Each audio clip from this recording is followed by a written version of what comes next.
Donald Trump sexual misconduct allegations. Donald Trump, current president of the United States, has been accused of rape, sexual assault, and sexual harassment, including non-consensual kissing or groping, by at least 25 women since the 1970s. The accusations have resulted in 3 much-reported instances of litigation. His then-wife Ivana made a rape claim during their 1989 divorce litigation, but later recanted that claim. Businesswoman Jill Harth sued Trump in 1997, alleging breach of contract, while also suing for sexual harassment, but agreed to forfeit her sexual harassment claim as part of a settlement she received relating to the former suit, and, in 2017, former The Apprentice contestant Summer Zervos filed a defamation lawsuit after Trump accused her of lying about her sexual misconduct allegations against him. 2 of the allegations by Ivana Trump and Jill Harth became public before Trump's candidacy for president, but the rest arose after a 2005 audio recording was leaked during the 2016 presidential campaign.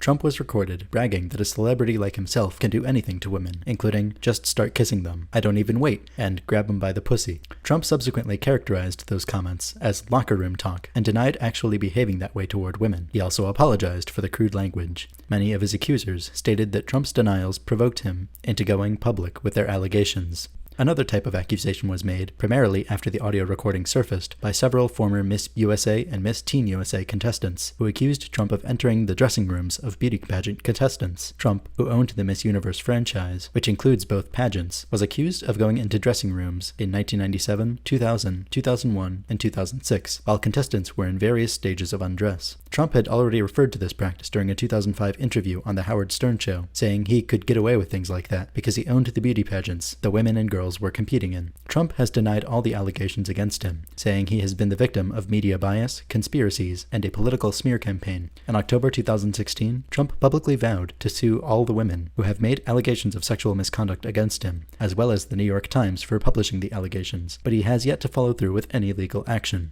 In June 2019, writer E. Jean Carroll alleged in New York Magazine that Trump raped her in a department store dressing room in 1995 or 1996. 2 friends of Carroll confirmed to the magazine that Carroll had previously confided in them in regard to the incident. Trump denied ever meeting Carroll, although New York had published a photo of Trump and Carroll together in 1987. In October 2019, the book All the President's Women, Donald Trump and the Making of a Predator by Barry Levine and Monique Elfazy was published, containing 43 additional allegations of sexual misconduct against Trump. Accusations filed in court against Trump.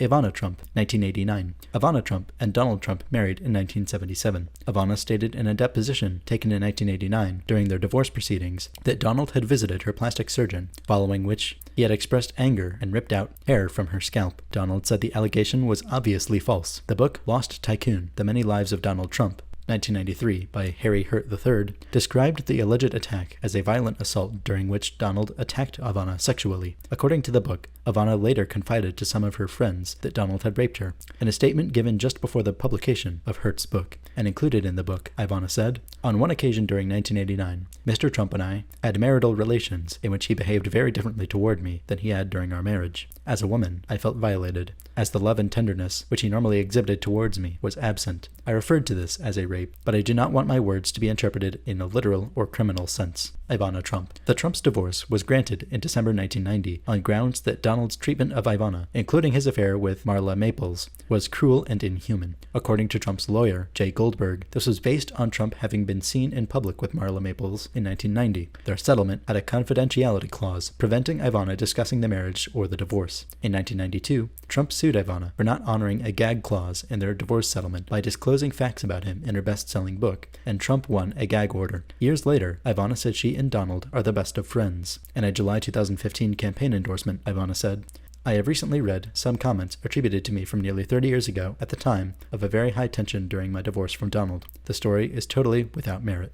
Jill Harth, 1992. Jill Harth alleged that Trump assaulted her several times. Harth stated that in December 1992, while dining with Trump and her then-boyfriend George Herney, Trump attempted to put his hands between her legs. Harth and Herney visited Trump's Mar-a-Lago estate in Florida in January 1993 for a contract signing celebration. Trump, according to Harth, offered her a tour before pulling her into the empty bedroom of his daughter Ivanka. "I was admiring the decoration, and next thing you know, he's pushing me against a wall and his hands all over me. He was trying to kiss me. I was freaking out." Harth says she desperately protested against Trump's advances and eventually managed to run out of the room. She and her boyfriend left rather than stay the night, as they had intended. After she became engaged, Harth alleges Trump began to stalk her. Harth filed a lawsuit in 1997 in which she accused Trump of non-consensual groping of her body, among them her intimate private parts, and relentless sexual harassment. The suit was withdrawn after her and he settled with Trump for an undisclosed amount in a lawsuit that claimed Trump had backed out of a business deal. She still claims to have been sexually assaulted, and although he was never violent with her, she says his actions were unwanted and aggressive, very sexually aggressive. Following the incident, Harth said she received a couple years of therapy. In 2015, she contacted Trump's campaign to get a job as a makeup artist and sell her men's cosmetic product line. She later said, "Yes, I had moved on, but had not forgotten the pain Trump brought into my life. I was older, wiser. Trump was married to Melania, and I had hoped he was a changed man." She worked at one of Trump's rallies as a makeup artist. Of the experience, she said, "I'm a makeup artist. This guy is a mess, okay? He really needed my services, and I'm a makeup artist that needs a job. Why would, if I was on friendly terms, why wouldn't I try to get that job?"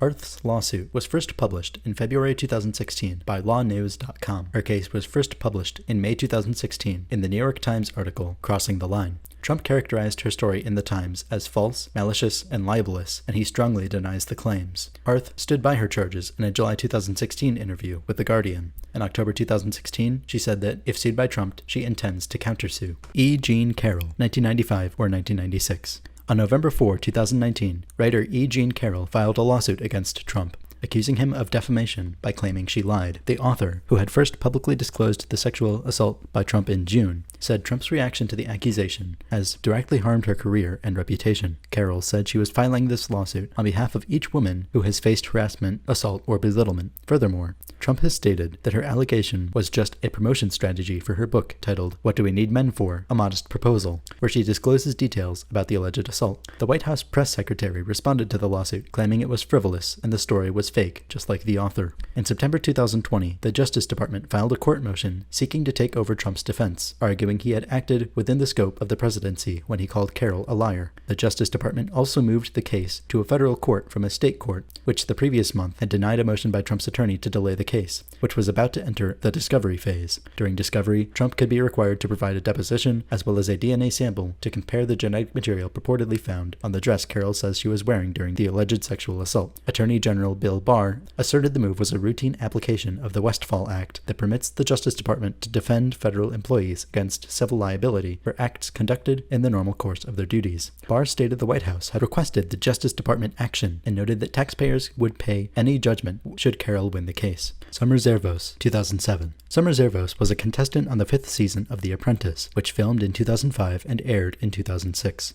Subsequently, she contacted Trump in 2007 about a job after the show's completion, and he invited her to meet him at the Beverly Hills Hotel. Zervos has said that Trump was sexually suggestive during their meeting, kissing her open-mouthed, rubbing her breasts, and thrusting his genitals on her. She also has said that his behavior was aggressive and not consensual. Zervos is being represented by attorney Gloria Allred. John Barry, her cousin and a Trump supporter, has said Zervos has talked to her family and friends about Trump, promoting his candidacy and stating how Trump had helped her out in life. Barry said that during the presidential primary campaign, Zervos invited Trump to her restaurant and he declined. In October 2016, the Trump presidential campaign released an email by Zervos sent to Trump's secretary in April 2016, in which he stated, "I would greatly appreciate reconnecting at this time. He will know my intentions are genuine." Zervos has said she intended to confront Trump and give him the opportunity to clear the air. On April 21, she sent another email to Trump's assistant, which she asked to be forwarded to Trump, in which he stated, "I have been incredibly hurt by a previous interaction."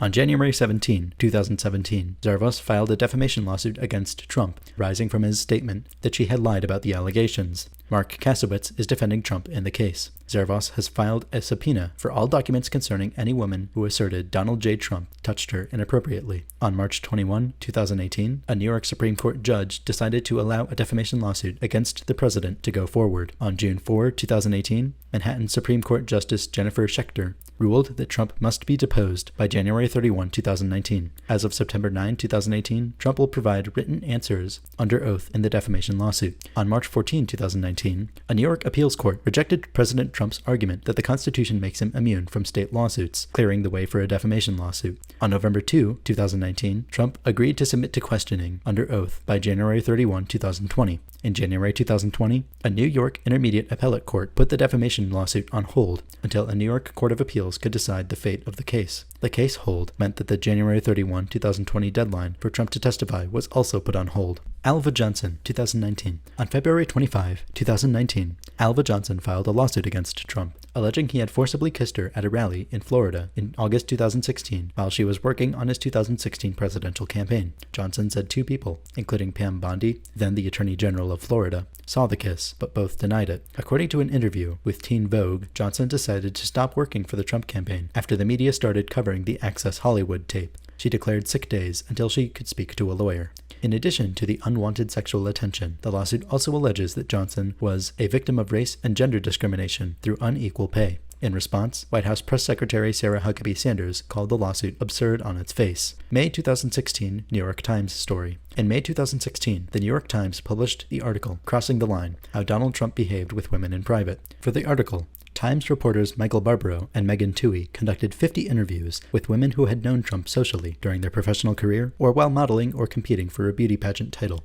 Their accounts, many relayed here in their own words, reveal unwelcome romantic advances, unending commentary on the female form, a shrewd reliance on ambitious women, and unsettling workplace conduct, according to the interviews, as well as court records and written recollections. The interactions occurred in his offices at Trump Tower, at his homes, at construction sites, and backstage at beauty pageants. They appeared to be fleeting, unimportant moments to him, but they left lasting impressions on the women who experienced them. Other women interviewed for the story, a few of whom had worked for Trump, stated they had not received unwanted advances and they had never known Mr. Trump to objectify women or treat them with disrespect. Jill Martin, a vice president and assistant counsel at the company, said Trump was supportive of her and her role as a mother. Laura Kirilova-Chukhanov, a Bulgarian immigrant and 2009 Miss USA pageant contestant, said Trump helped her make connections for a documentary she was working on about her home country. Roanne Brewer-Lane, Trump's former girlfriend, was quoted at length in the article and was featured in the opening anecdote. Following the article's publication, Brewer-Lane accused the New York Times of taking her quotes out of context and said she was flattered and not insulted by Trump. Trump spokesperson Barry Bennett responded to the story by stating, "They talked to 50 women and managed to put 7 or 8 in the story. Over half of them had great things to say. The one that had great things to say, they twisted it and called her debased, which is not how she feels." The New York Times defended the story and said Brewer-Lane was quoted fairly, accurately, and at length. Recording controversy and second 2016 presidential debate. 2 days before the second 2016 presidential debate, the 2005 Access Hollywood tape was released, which records Trump having an extremely lewd conversation about women,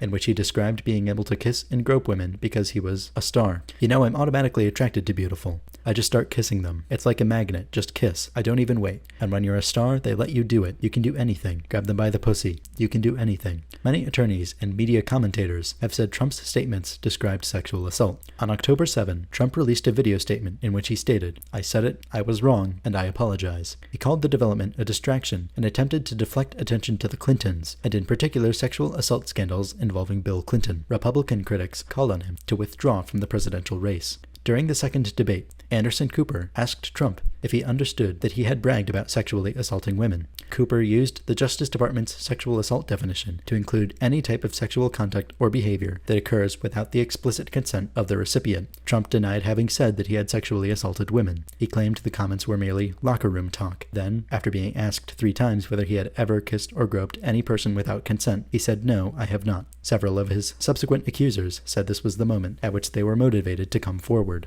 Public allegations since 2016. Jessica Leeds, 1980s. In the early 1980s, Leeds was a businesswoman at a paper company on a flight from the Midwest, returning to New York. A flight attendant offered her an empty seat in the first-class cabin next to Trump. Leeds alleged that about 45 minutes after takeoff, Trump lifted the armrest and began touching her, grabbing her breasts, and tried to put his hand up her skirt. "He was like an octopus," she said. "His hands were everywhere. It was an assault." Leeds said she had sent a letter containing her allegations to the editor of the New York Times. Her story was printed by the New York Times in October 2016, along with the account from Rachel Crooks. Trump spokesman Jason Miller responded to the allegation, calling it fiction. Miller stated the charges were politically motivated. For this to only become public decades later, in the final month of a campaign for president, should say it all. Trump publicly threatened to sue the Times over the newspaper's publication of the allegation and demanded a retraction. The Times rejected Trump's retraction demand, and Trump never followed through on his threat to take legal action against the company.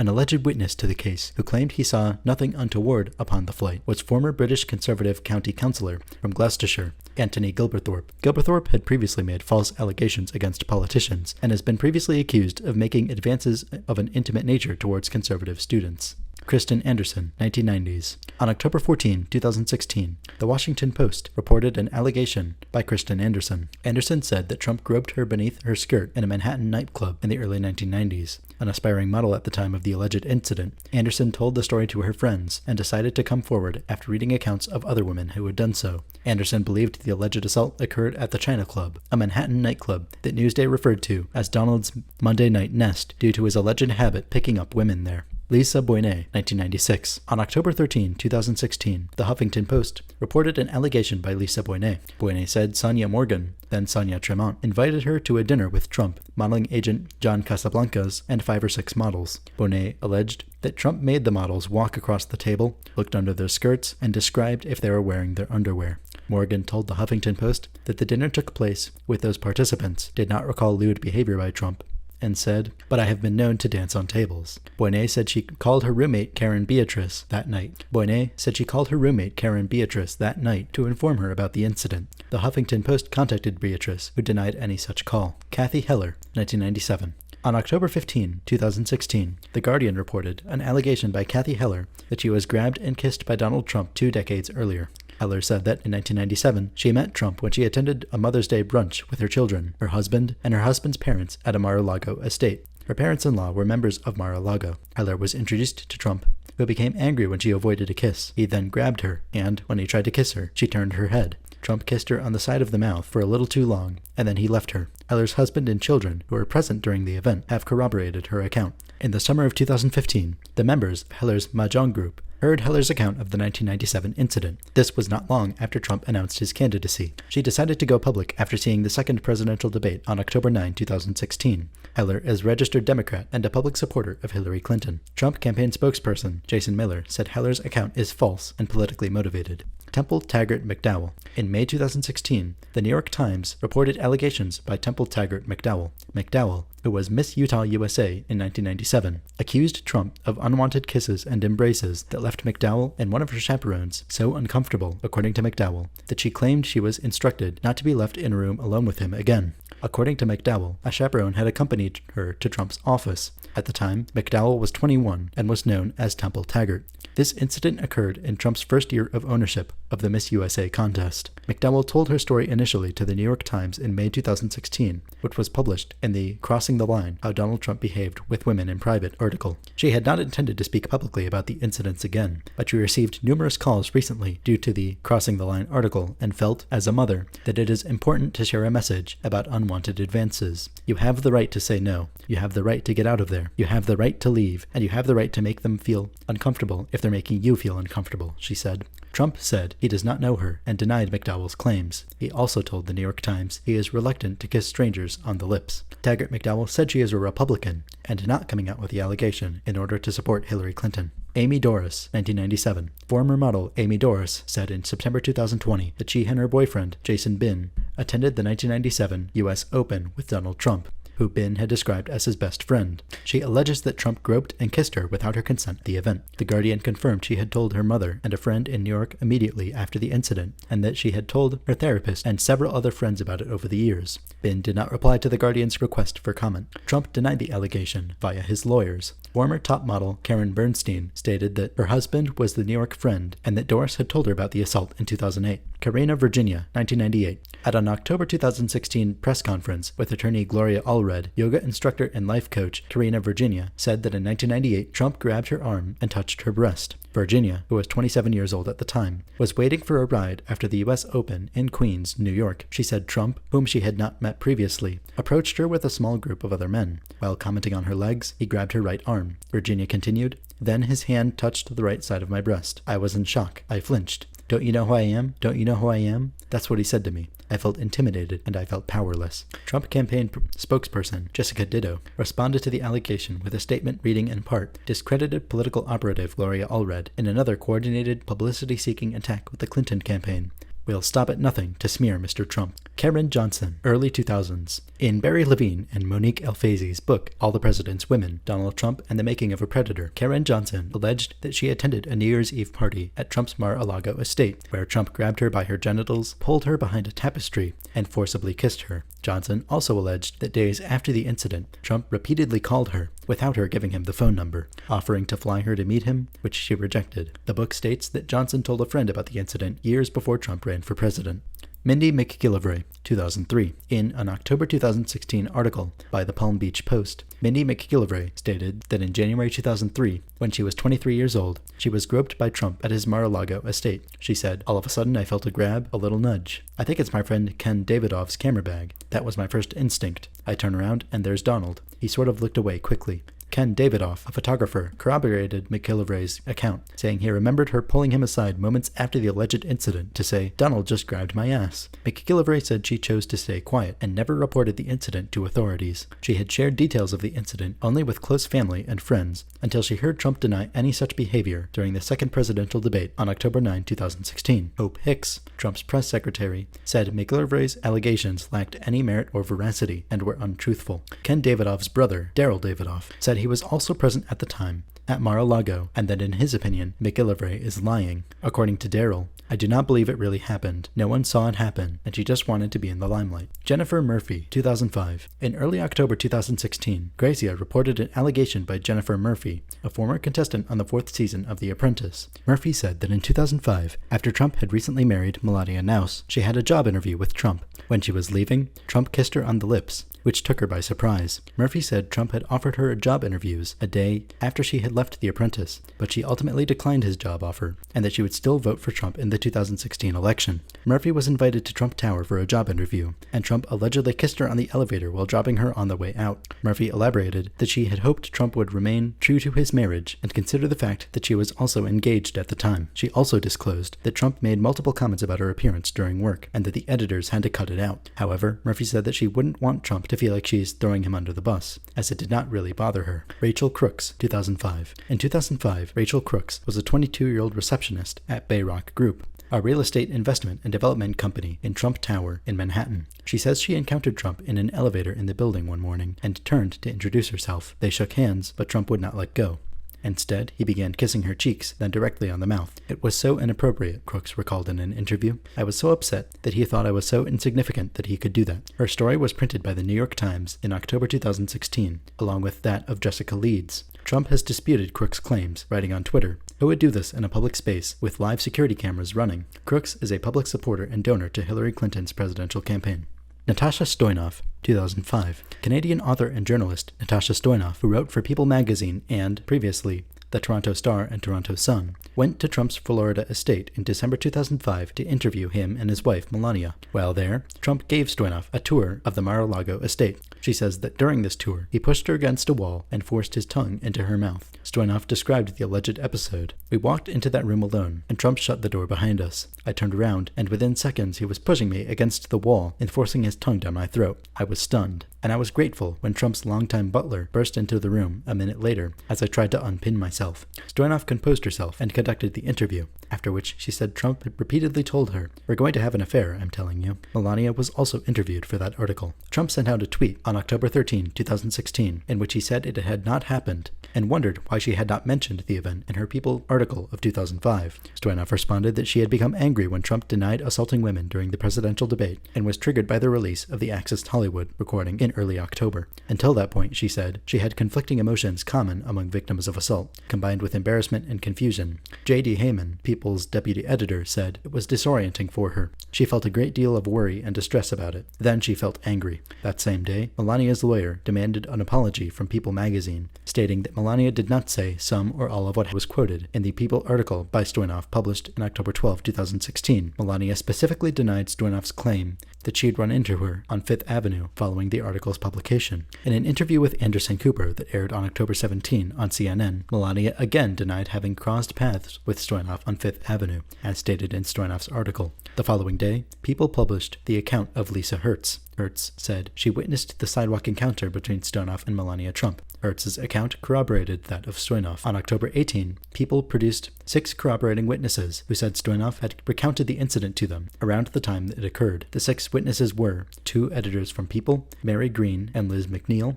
a professor of journalism, Paul McLaughlin, a co-worker, and 2 personal friends of Stoynoff. Trump's former butler at Mar-a-Lago Resort in Florida, Anthony Senecal, 85, was asked about the 2005 incident in which Stoynoff alleged that the butler had burst in on Trump while she was pinned down by him. Senecal denied it ever happened, stating that as a butler, I don't burst in. I knock, then I go in, usually after someone says come in, further alleging, and when I went in, there was nothing strange about where she was standing. According to Senecal, the alleged incident took place in an old massage room with windows all around, which made it unsuitable to grope anyone since there was no privacy.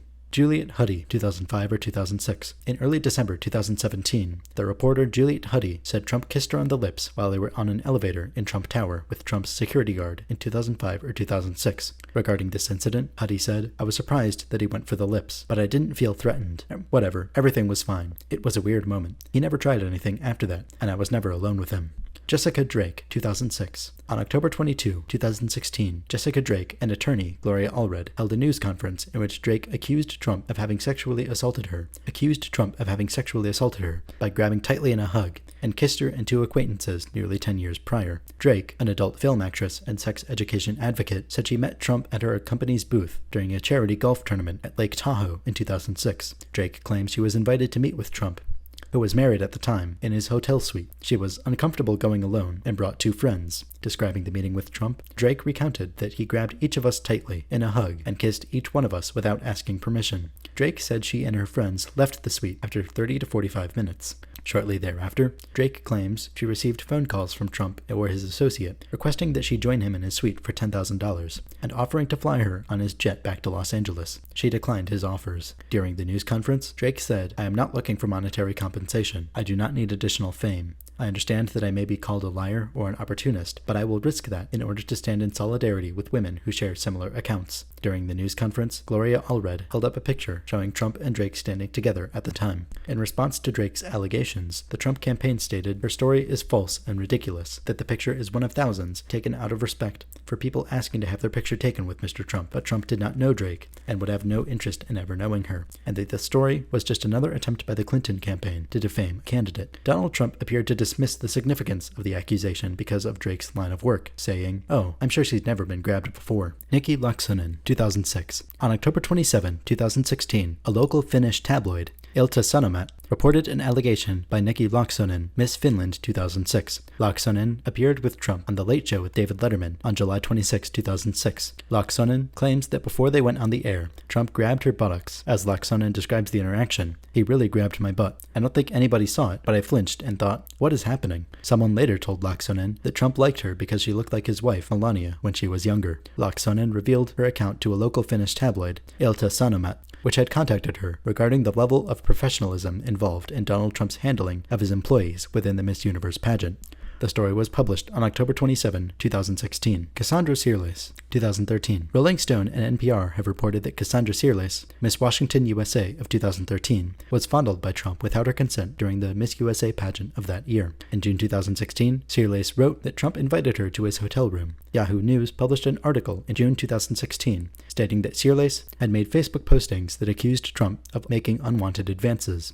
She said he was continually groping her buttocks and asked her to go to his hotel room. Searles also asserted that Trump had treated us like cattle. Trump and his campaign have not publicly responded to Searles' allegations. Pageant dressing room visits. Trump owned the Miss Universe franchise, which includes Miss USA and Miss Teen USA, from 1996 to 2015. In a Howard Stern interview in 2005, he said he made a practice of walking into the contestants' dressing rooms unannounced while the women were undressed. I'll go backstage before a show, and everyone's getting dressed and ready and everything else. You know, no men are anywhere. And I'm allowed to go in because I'm the owner of the pageant, and therefore I'm inspecting it. Is everyone okay? You know, they're standing there with no clothes, and you see these incredible-looking women. And so I sort of get away with things like that. But no, I've been very good. In that interview, Trump declined to say whether he had with any contestants, saying, "It could be a conflict of interest." Stern then imitated a foreign contestant, "Mr. Trump, in my country, we say hello with vagina." And Trump jokingly responded, "Well, you could also say, as the owner of the pageant, it's your obligation to do that." Contestants of the shows have specifically alleged that Trump entered the dressing rooms while they were in various stages of undress in 1997, 2000, 2001, and 2006. Mariah Bellato, Victoria Hughes, and 3 other Miss Teen USA contestants, 1997. Mariah Bellato, Miss Vermont Teen USA, is one of 5 women to mention such a dressing room incident in 1997. Bellato said of the visit, "I remember putting on my dress really quick because I was like, oh my god, there's a man in here." Trump, she recalled, said something like, "Don't worry, ladies, I've seen it all before." Bellato recalled talking to Ivanka, Trump's daughter, who responded, "Yeah, he does that." Victoria Hughes, Miss New Mexico Teen USA,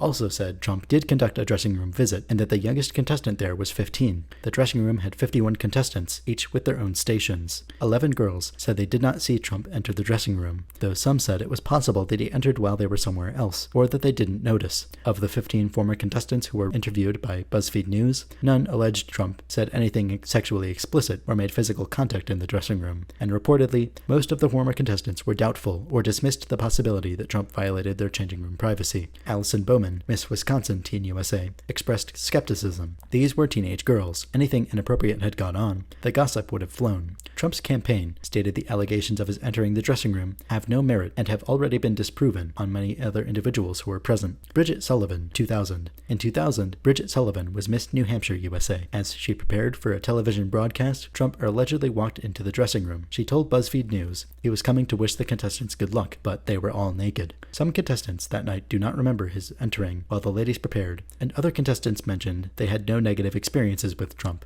A spokesperson for Trump said Sullivan's claims were totally false. Tasha Dixon, 2001. Tasha Dixon, Miss Arizona USA 2001, told a CBS affiliate in Los Angeles that in 2001, Trump just came strolling in. There was no second to put a robe on or any sort of clothing or anything. Some girls were topless, other girls were naked. She said that having been walked in on when the women had little or no clothes put them in a very physically vulnerable position, and then to have the pressure of the people that work for him telling us to go fawn all over him, go walk up to him, talk to him. Another contestant, Miss California USA, Carrie Pregine Bowler, told the same CBS affiliate it was wrong to paint Trump that way. Trump's response, provided through spokeswoman Jessica Ditto, is that these accusations have no merit and have already been disproven by many other individuals who were present. Ditto adds that she believes there is a political motivation behind the accusation. Unnamed contestants, 2001. An unnamed Miss USA contestant said that in 2001, Trump walked into her dressing room unannounced while she and another contestant were undressed. She told The Guardian, Trump just barged right in, didn't say anything, stood there and stared at us. He didn't walk in and say, "Oh, I'm so sorry, I was looking for someone." He walked in, he stood, and he stared. He was doing it because he knew that he could. Another contestant told The Guardian the contestant had spoken to others of this event at the time. Samantha Hulvey, 2006. On October 14, 2016, Samantha Carol Hulvey, Miss North Carolina USA 2006, related that Trump's conduct was creepy around the women participating, but he never made an advance toward her. She also stated that before pageant events, Trump had moved into areas where she and other contestants were getting ready, and that she had never been around men that were like that. More than a year after Trump was elected president, and after many high-profile men, such as Harvey Weinstein, had lost their jobs because of sexual harassment allegations, Hulvey wrote, "You can't work in Hollywood if you're a sexual predator, but you can become the commander-in-chief." She then related how Trump made her feel very uncomfortable at the 2006 Miss USA pageant. "He eyed me like a piece of meat. I was shocked and disgusted. I have never felt so objectified.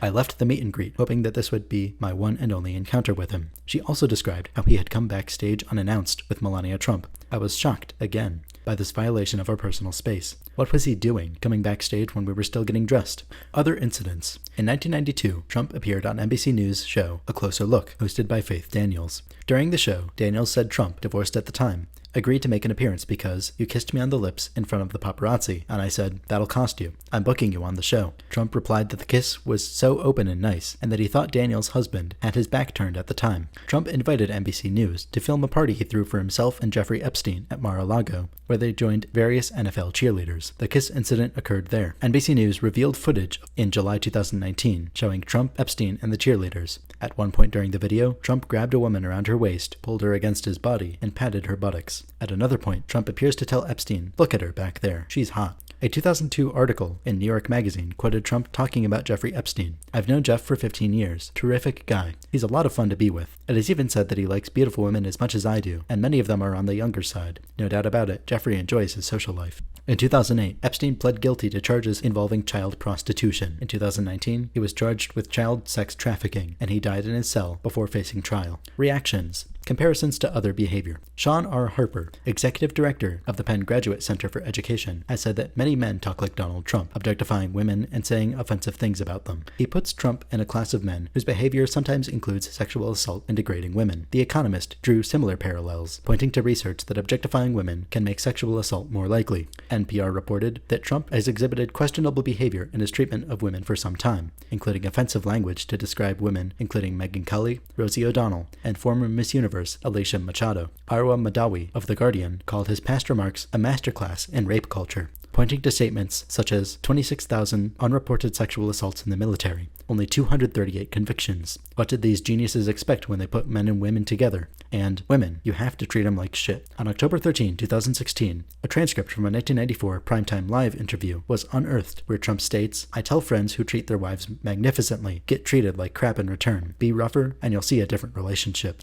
Donald Trump's self-assessment. Trump has presented himself as a political martyr in the face of these accusations. He declared, "This is a conspiracy against you, the American people," saying, "The Washington establishment and the financial and media corporations that fund it exist only for one reason, to protect and enrich itself, and that the Clinton machine is at the center of this power structure." In his next speech, he said New York Times reporters are corporate lobbyists for minority shareholder Carlos Slim and Hillary Clinton, suggesting Slim's motivation is that he comes from Mexico. Trump also said the accusers may instead have been motivated by fame or money. He went on to wonder why President Barack Obama had not been accused yet, and denied the Jessica Leeds allegation by saying, "She would not be my first choice." In the third presidential debate, Trump repeated his claims. "I think they want either fame or her campaign did it, and I think it's her campaign." At a speech at Gettysburg, outlining his vision for his first 100 days, he repeated his denials and stated, "All of these liars will be sued after the election is over." To date, however, Trump has not filed suit against any of his accusers. Trump family. Melania Trump has responded to the allegations by charging Trump's accusers with lying. Melania has insisted her husband is a gentleman and claimed he had become a victim of a conspiracy involving the news media and the Clinton campaign. Melania also advocates that it is important to check the background of these women before confiding in them, as the accusations can be a strategy of the opposition party to defame the president. Although Ivanka Trump has claimed to be shocked over Trump's 2005 lewd Access Hollywood tapes, calling them inappropriate and offensive,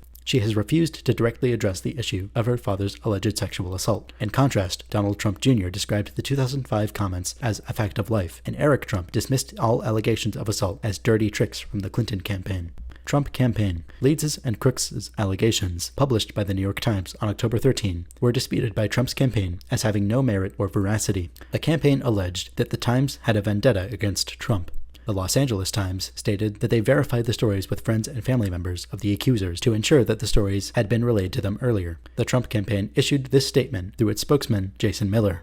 "This entire article is fiction, and for the New York Times to launch a completely false coordinated character assassination against Mr. Trump on a topic like this is dangerous. To reach back decades in an attempt to smear Mr. Trump trivializes sexual assault, and it sets a new low for where the media is willing to go in its efforts to determine this election. It is absurd to think that one of the most recognizable business leaders on the planet, with a strong record of empowering women in his companies, would do the things alleged in this story. And for this to become public only decades later in the final month of a campaign for presidency should say it all. Further, the Times story buries the pro-Clinton financial and social media activity on behalf of Hillary Clinton's presidency, reinforcing that this truly is nothing more than a political attack. This is a sad day for the Times." Trump's campaign staff also stated that Stoyanov and McIlvray accusations were without merit. Trump's attorneys demanded a retraction of the Times article and an apology for what they said was a libelous article, defamation designed to destroy Trump's run for president. David McCraw, Assistant General Counsel for the Times, responded on October 13, 2016, to the libel claims from Trump's attorney. He said Trump's reputation is damaged and could not be further affected due to his own statements, like those he made on the Howard Stern show. McCraw continues,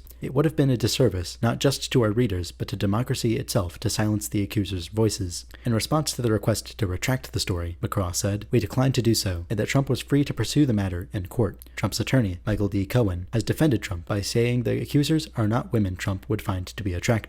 The Trump administration. In October 2017, White House Press Secretary Sarah Huckabee Sanders was asked if the official White House position that all of these women are lying in reference to the sexual harassment claims against Trump by at least 16 women. Sanders replied, "Yeah, we've been clear on that from the beginning, and the president's spoken on it." In November 2017, Trump criticized Senator Al Franken in the wake of sexual misconduct allegations against Franken. This resulted in Sanders describing a very clear distinction between the allegations against Trump and Franken. Franken has admitted wrongdoing, and the president hasn't. In December 2017, after several of Trump's accusers called on Trump to resign, Sanders said, "The president has addressed these accusations directly and denied all of these allegations, which took place long before he was elected. Since Americans elected Trump to office at a decisive election," Sanders said, "we feel like these allegations have been answered through that process." Hashtag Why Women Don't Report. The hashtag Why Women Don't Report started trending on Twitter in response to the Trump campaign's statements that the accusers lack credibility. Many commentators disputed the claim that the timing of the allegations during the presidential campaign has a bearing on how likely the events were. The range of reasons given for why women are reluctant to immediately report sexual assault included fear of reprisals, fear that no one will believe them, the low likelihood of attaining justice against the assailant, and the traumatic experience of having to be reminded of the event. Liz Plank points out that Trump's accusers are now experiencing all these factors since coming forward. Civil rights lawyer Deborah Katz and others pointed out that high-profile cases tend to encourage victims to speak up, even years later. Tom Tremblay, a police specialist in sexual assault, says, "Victims may wait days, weeks, months, years, decades. When one victim comes forward, it's not at all uncommon to see other victims come forward, who are thinking, well, they came forward. Now it's not just my word." Susan Dominus, writing for the New York Times Magazine, hopes this backlash against Trump will lead to more people believing women's stories in the future. Smear allegations. Washington Times online opinion editor and Fox News contributor Monica Crowley said in October 2016 that the accusations come across as a classical political hit job on Trump. Fox and Friends co-host Ainsley Earhart said the allegations were definitely coordinated and questioned why the media had given more coverage to the allegations than the Podesta emails. MSNBC host Joe Scarborough said he was not skeptical of the stories, but I think it's good to be skeptical when you have stories that are 30 years old that come out days before an election. Fox media analyst Howard Kurtz wrote in a column that it was possible to find the allegations troubling, while also questioning their timing and whether it's no accident that the women are breaking their silence a month before the election. Michelle Obama's speech. The day after the New York Times reported the allegations, First Lady Michelle Obama delivered a widely praised speech on women's experiences of sexism and sexually predatory behavior. Chris Celica of The Washington Post said the speech will go down as one of the most important of this political cycle, a moment in which she crystallized the feelings of many women in the wake of the Trump tape. Michelle Obama had planned to deliver her normal campaign speech, but said during her speech it would have been dishonest and disingenuous to do so, as she felt compelled to address Trump's remarks on women. The speech was a message she had been seeking to deliver for a long time about Donald Trump's cruel language toward women. In her speech, Obama denounced the Trump tape and Trump's alleged advances. This was a powerful individual, speaking freely and openly about sexually predatory behavior, actually bragging about kissing and groping women. And to make matters worse, it now seems very clear that this isn't an isolated incident. Her speech discussed the history of similar behavior and the obstacles it places on women's lives, her voice occasionally trembling with emotion. It's that feeling of terror and violation that too many women have felt when someone has grabbed them or forced himself on them and they've said no, but he didn't listen. Something that we know happens on college campuses and countless other places every single day. It reminds us of stories we heard from our mothers and grandmothers about how, back in their day, the boss could say and do whatever he pleased to the women in the office. Even though they worked so hard, jumped over every hurdle to prove themselves, it was never enough. Public response. A survey conducted by YouGov in October 2016 found that 43% of respondents found the allegations to be credible. Republicans were least likely to find the allegations credible, and only 19% of Republicans thought sexual assault would disqualify Trump from the presidency. And after the Harvey Weinstein sexual abuse allegations and subsequent Me Too movement, 86% of Clinton voters found the allegations credible, while only 6% of Trump voters did.